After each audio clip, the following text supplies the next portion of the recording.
St. Patrick's Day looms, so let us speak of famous Irishmen. Perhaps Augusta's most famous Irishman, James Bryce White. We know him as J.B. White. He came to Augusta as a poor Irish immigrant after the American Civil War, and he got very, very busy. At age 16, White had run away from his home in Belfast and found a way to America, specifically New York City.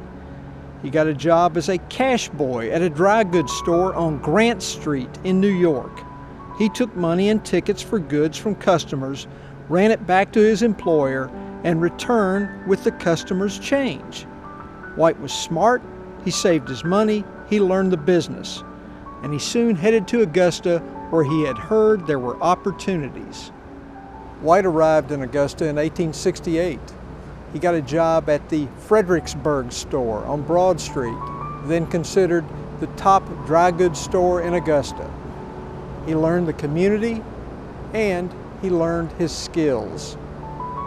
In 1874, he and two partners started a new dry goods store in the 700 block of Broad. They called it J.B. White and Company.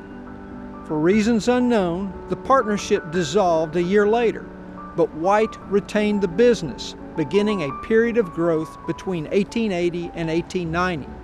Business was booming. White even dodged a potential setback in 1899.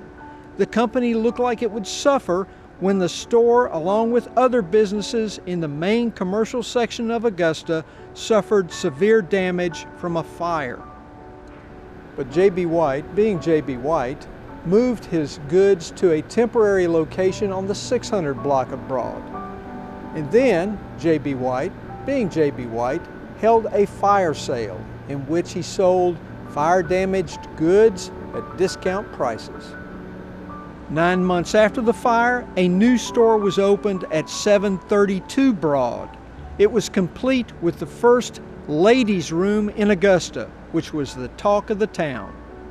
White's success seemed to come from superior business skills and as a shrewd judge of talent. White himself often attributed his success to both truth in dealings with customers and to constant advertising. It certainly worked for J.B. White's, always one of the Augusta Chronicle's best customers. During much of the 1920s and 1930s, J.B. White advertising dominated the paper, and sometimes the front page. J.B. White retired in 1904. He was one of Augusta's most wealthy citizens. He returned to Ireland, and he later died on a trip to Italy in 1917. They say the Irish are lucky, but sometimes hard work and a shrewd business judgment helps. Just ask J.B. White.